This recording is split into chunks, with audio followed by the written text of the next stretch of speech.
आजमगढ़ से समाजवादी गढ़ कहा जाता है और यहाँ ओम प्रकाश राजभर अभी एक रैली किए गए कि 10 में से 10 सीट हम जीतेंगे और समाजवादी पार्टी का हाल 2017 से भी बुरा होगा।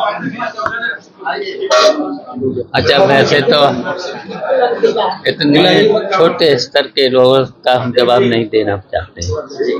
इतने छोटे स्तर के लोगों का हम जवाब नहीं देना चाहते जो इस तरीके की बात करें,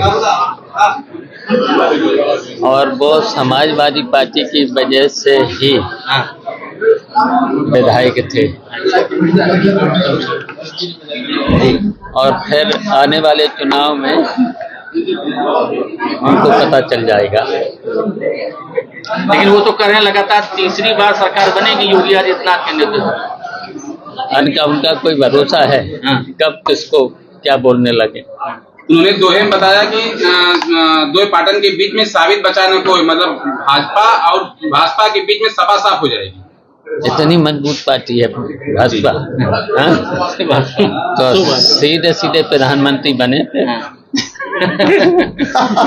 सर, आज अंतर्राष्ट्रीय महिला दिवस है, क्या आपको लगता है उत्तर प्रदेश में महिलाएं सुरक्षित हैं जिस हिसाब से योगी जी दावा करते हैं?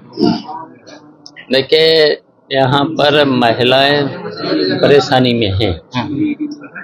वैसे तो उन्होंने दावा तो कई बार किए हैं इस तरीके से। अभी ये घटना है दिन के 12 बजे की, दिन के 12 बजे, वो रात की बात करते हैं। रात दिन में 12 बजे महिला का अपहरण हुआ। फिर अपहरण होने के बाद रेप भी हुआ। तो ये देखिए, भारतीय जनता पार्टी के लोग केवल झूठ बोलते हैं और झूठ के साथ साथ देखिए भ्रष्टाचार बहुत नारे दिए गए, बहुत अच्छे अच्छे नारे दिए गए। सबका साथ, सबका विकास, सबका विश्वास। अच्छा, ये बताओ, किसी को विश्वास लेकर चले? किसी भी विपक्ष को क्या विश्वास लिया कभी? नहीं। तो इसलिए ये भारतीय जनता पार्टी झूठ बोलती है। और सबसे ज्यादा अगर भ्रष्टाचार है तो इसी सरकार ने किया है। सारे रिकॉर्ड भ्रष्टाचार के तोड़ दिए हैं। अच्छा, पूरा का पूरा बजट में भी उन्होंने कहा था जीएसटी एक बार लगेगी, और जीएसटी में कितनी बार इन्होंने टैक्स वसूला है और कितनी बार टैक्स वसूले हैं। और बजट का 40% से ज्यादा कभी बजट खर्च कर नहीं पाए। अब पता लगा लेना, टेंडर किस तरीके से 10% पहले जमा करा करके किस तरीके से मैनेज किए गए थे। और ये जो गड्ढा मुक्ति का चला है 10 साल, और गड्ढा मुक्ति कहीं नहीं हुई। और सीधा सीधा गड्ढा मुक्ति में सरकार ने पहले ही 70% पैसा अपने पास मंगा लिया है।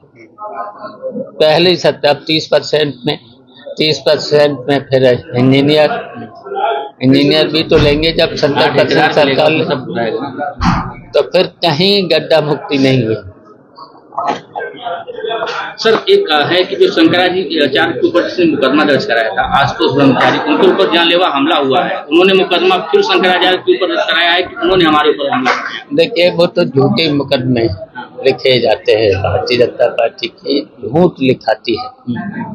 अब शंकराचार्य जी पर भी झूठ मुकदमे, बताओ ऐसे मुकदमे शंकराचार्य पे, बताइए इस तरीके का मुकदमा और झूठा मुकदमा इन्होंने आरोप, और झूठा मुकदमा खुल के आ गया है। सब कोर्ट ने वो तो न्याय दिला दिया है और कोर्ट से ही न्याय मिलेगा, देखना।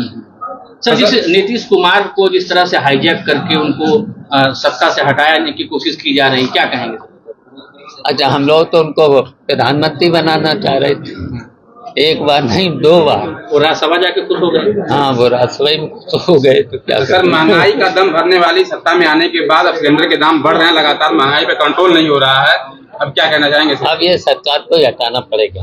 अब हम सब लोग मिलकर के समाजवादी पार्टी के लोग लगे हुए हैं, पूरा संगठन इतना मजबूत करके और सभी को जोड़ करके, सभी को जोड़ेंगे और भारतीय जनता पार्टी को हटाएंगे, तभी इस प्रदेश की समस्याएं हल होंगी। सर आजमगढ़ में 10 की 10 सीट रहेगी, प्रदेश में सरकार बनेगी सर? बिल्कुल बिल्कुल, पूरे उत्तर प्रदेश में स्पष्ट बहुमत की और भारी बहुमत की सरकार बनेगी।